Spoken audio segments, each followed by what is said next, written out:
Hi అండి, welcome to my channel. ఈరోజు చేయబోయే రెసిపీ రాయలసీమ స్పెషల్ నాటుకోడి పులుసు రాగి సంగటి. మరి గుమగుమలాడే నాటుకోడి పులుసు రాగి సంగటి ఎలా చేయాలో చూసేయండి. ముందుగా చికెన్ని వాటర్తో 2 times వాష్ చేసుకోవాలండి.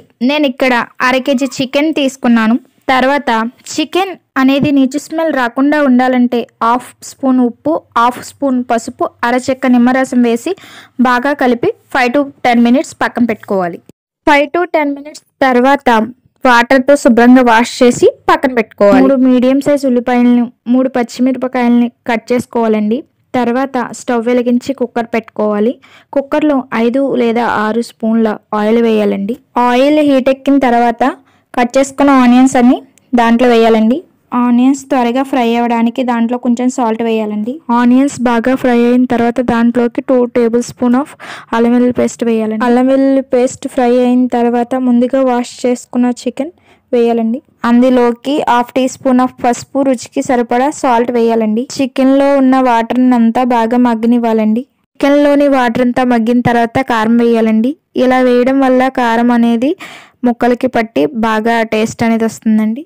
తర్వాత 2 గ్లాసుల వాటర్ని పోయాలి. తర్వాత మీ రుచికి సరిపడా ఉప్పు, కారం సరిపోయినో లేదో చూసి కుక్కర్ మూత పెట్టాలండి. తర్వాత కుక్కర్ని హై ఫ్లేమ్లో 10 విజిల్స్, స్లో ఫ్లేమ్లో 5 విజిల్స్ వచ్చేంత వరకు ఉంచాలండి.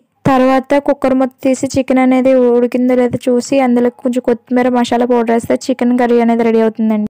రాగి సంగటి చేసుకుందామండి. ముందుగా 1 గ్లాస్ బియ్యాన్ని నానబెట్టాలండి. నేను ఇక్కడ రేషన్ బియ్యాన్ని తీసుకున్నానండి. మీరు ఏ బియ్యం అయినా వాడచ్చండి. తర్వాత స్టవ్ మీద ఒక గిన్నె పెట్టుకొని దాంట్లో 7 గ్లాసుల వరకు వాటర్ అనేది పోయాలండి.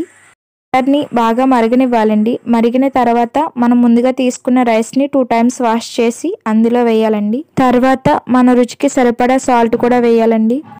వేసిన తర్వాత అన్నాన్ని కొంచెం ఉడకనివ్వాలండి. అన్నం అనేది ఒక 80% ఉడికిన తర్వాత దాంట్లోకి 1 కప్పు రైస్కి 2 కప్పుల రాగి పిండిని వేయాలండి. వేసిన తర్వాత మనం ఏమీ కదపకుండా అలా ఉంచాలండి. లో ఫ్లేమ్లో పెట్టి కాసేపు మూత పెట్టి అలా మగ్గనివ్వాలండి. ఇలా మగ్గనివ్వడం వల్ల రాగిపిండి అనేది ఆ ఆవిరికి బాగా ఉడుకుతుందండి. తర్వాత గరిటెతో పిండి బాగా కలిసేటట్లు కలపాలండి. అయితే గ్యాస్ మీద ఉంచి కలపొచ్చండి, లేకపోతే కిందకి దింపి బాగా కలపొచ్చండి. తర్వాత మళ్ళీ స్టవ్ ఆన్ చేసి ఫ్లేమ్ సిమ్లో పెట్టి గిన్నె దాని మీద పెట్టాలండి. పెట్టిన తర్వాత దాంట్లోకి 2 చెంచాల నెయ్యిని యాడ్ చేయాలండి. ఇలా చేయడం వల్ల రాగి సంగటి టేస్ట్ అనేది చాలా బాగుంటుందండి. లో ఫ్లేమ్లో కాసేపు అలా మగ్గనివ్వాలండి.